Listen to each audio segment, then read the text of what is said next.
राजा मान सिंह का छोटा बेटा अधीर सिंह इस बार गुस्से से लाल पीला हो रहा था। उसने पिता से शिकायत की कि आप तो सिर्फ बड़े भैया को ही योग्य समझते हैं। आपको पता नहीं क्यों मेरी योग्यता हमेशा कम लगती है। राजा मान सिंह मुस्कुराए और आगे बढ़ गए। दूसरे दिन राजा मान सिंह ने अपने दोनों लड़कों को बुलाकर एक एक हजार स्वर्ण मुद्राएं दी और कहा कि पुत्रों, यहां से 40 मील दूर अरबी घोड़ों का एक बाजार लगता है। आज तुम्हें वहां जाना है और कल के बाजार से तुम दोनों को अपने अपने पसंद से एक एक अच्छी नस्ल का घोड़ा लेकर आना है। दोनों युवक तत्काल उस स्थान के लिए निकल पड़ते हैं। 40 मील की दूरी तय करते करते शाम हो गई। इसी बीच वहां कुछ डाकू आ जाते हैं और उन दोनों से उनका सारा पैसा छीन लेते हैं। अब राजा के दोनों लड़कों के पास यह चुनौती आ जाती है कि अब घोड़े कैसे खरीदेंगे। राजा का छोटा लड़का अधीर सिंह यह तय करता है कि वो खाली हाथ ही घर लौट जाएगा, लेकिन राजा का बड़ा लड़का वीर सिंह यह सोचने में व्यस्त हो जाता है कि इस चुनौती के बाद भी क्या मैं इस कार्य को पूरा कर सकता हूं। बहुत देर सोचने के बाद उसे एक तरकीब मिल जाती है। वीर सिंह एक घुड़सवार को अपनी सोने की अंगूठी देकर इस बात के लिए तैयार कर लेता है कि वो घुड़सवार रात भर की यात्रा कर सुबह से पहले ही राजा के पास पहुंचे और वीर सिंह की चिट्ठी राजा को दे।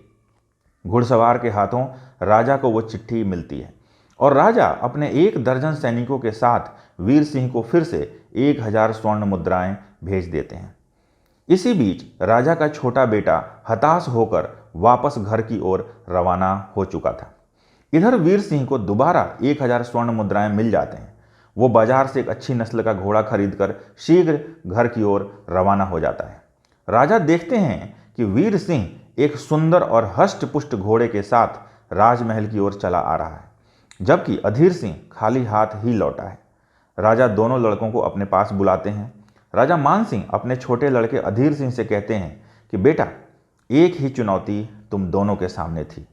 तुम खाली हाथ लौटे और वीर सिंह काम पूरा करके लौटा है, इसलिए वीर सिंह ही राजा बनने के योग्य है।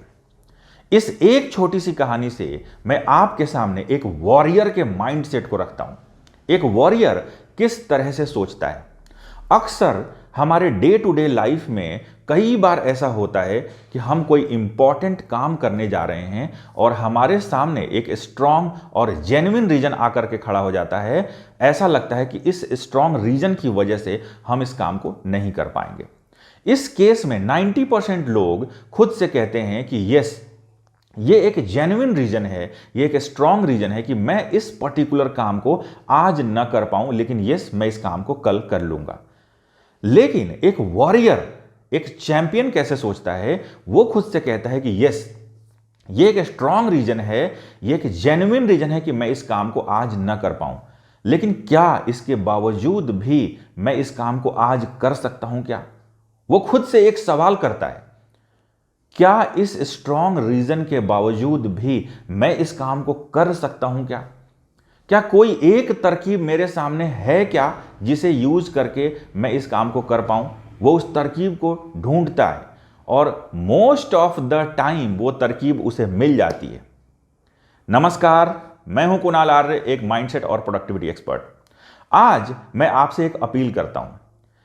ये जो माइंडसेट, ये जो एक वॉरियर का माइंडसेट मैंने आपके सामने रखा है, एक योद्धा का माइंडसेट मैंने आपके सामने रखा है, इस माइंडसेट को आप आज के आज ही धारण कीजिए।